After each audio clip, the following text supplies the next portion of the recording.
Okay, welcome back to another edition of Real BatDude Reacts. Today, we are going to review a body language specialist who's going to analyze Amber Heard's body language, mostly her facial expressions. And we're going to focus on two of them. It's like a 45-minute video, but we're going to focus on two aspects of it only out of respect to their content. But they're two pretty telling things that we can review. So let's jump right into it. Okay. And let's go. So let's start right now. My father broke horses and did construction. He painted houses. And Watch her mouth. Hunted and fished, but that was for fun. I would help him. I was more of a crash test dummy. You know, when you train a horse, it's a wild I think you animal. were It a doesn't crash test necessarily dummy. I think you banged your head. Ridden. I was the son he never had, so. Yeah, and you I act tried like it. to, stay on.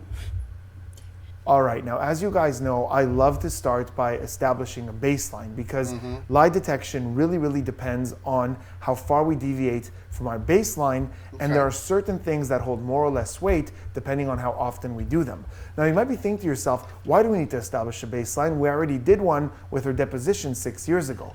But for me, the more recent the baseline and more situational the baseline, the better it is. First thing, this is happening a lot, and I haven't seen this in her before when she speaks. Very often at the end of her sentences or like mid-sentence, she'll stop and she'll do this thing where her lips are compressed and raised. And it often comes with that inwards breath or this sort of like a nod as she looks around. And it's happening quite a lot. Now this tight raised lips thing, which we call a mouth shrug, typically happens for one of two reasons. And the interesting thing is, in her case, I think it's actually both. It goes back and forth. The first reason is, the best way to describe it is, it's the physical way of saying, I don't know what else to tell you. So notice how sometimes you're talking and you might say something like this, and usually the shoulders go up and you look at them like, sorry, I don't know what else to tell you. So it's when we're at a loss of words. So I do believe that there are certain cases where she wants to say more, she wants to sell more of this story, but she's like, I don't know what else to add here. I don't know what else to say. The second reason this happens is shared grief or seeking pity, which is more or less the same thing. Think about... She's seeking pity, and that's my belief.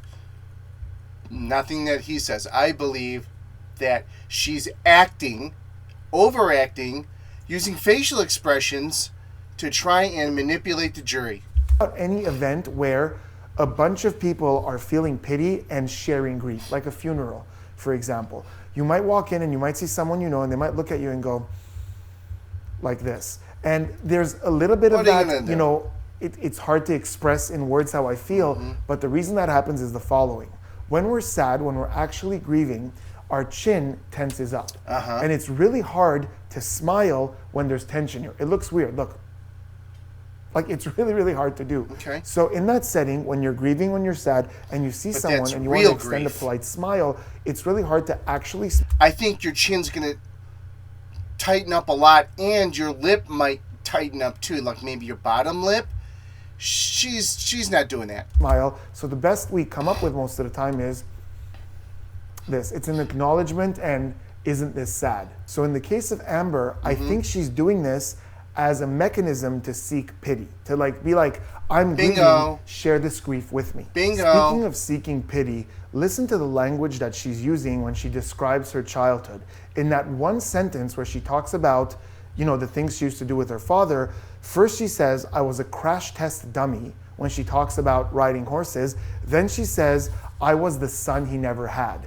These are pity-seeking sentences, and I believe she's beginning this mechanism of seeking pity from the jury. This is something that I think has served her well throughout her life, to get sympathy from people, and I think she's throwing these lines in there to begin the sympathy-seeking process. She's telling a narrative. She's starting this story. Oh, I never grew up with a sister, and I only know what it's like to be a strong-willed person because I was a tomboy, and Daddy raised me as a tomboy because I didn't have a brother. I meant brother. So, you know? Besides that, we're seeing a relatively calm person, not too many signs of stress here. It's just someone telling her life story, and we haven't gotten to the emotional part yet. But you'll see throughout her testimony now that you see this. Watch for it on Monday. Watch for it on Monday. I bet she's going to hammer that face.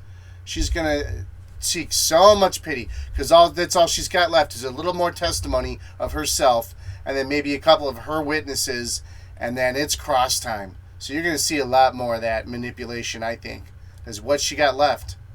But it's nice to know that this is her baseline. There are certain things that you do in the job to be professional, like when you have to do that sort of scene, and you don't See, she's smiling. Don't use your tongue if you. She's can, laughing. if you can avoid it. Did he use his tongue? Yes. She's smiling. She smiled. Look at that smile. Now listen to what he says. This is our point number 2, and now we're going to go not much further than this. Her smiling through this shows she's fake. Because a real person with real remorse over all these supposed things that Johnny did to her would leave someone constantly with a bitter face.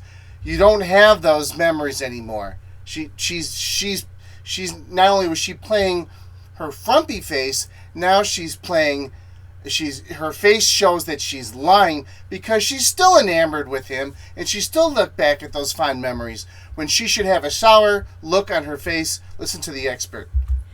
That right there was, for me, the first big red flag in her testimony. Ding, ding, ding, Now, I don't ding. talk about this very often, but I spent years as a therapist specializing Ding, ding, ding. in people who are trying to get over loss or really bad breakups. Ding, ding, ding, And ding. as such, I worked with a lot of people who were in abusive relationships. In an overwhelming majority of cases, when that person spoke about how they first met or any physicality between them and their eventual abuser, you would normally see expressions that are consistent with disgust.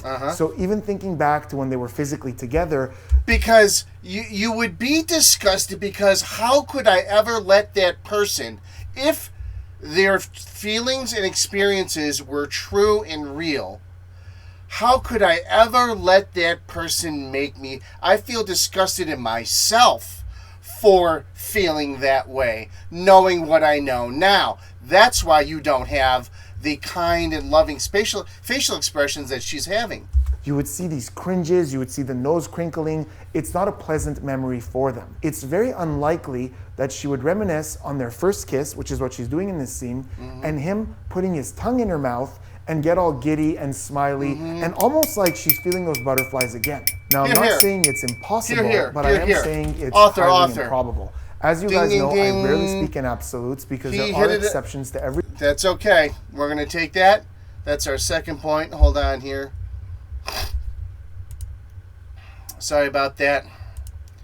So, yeah.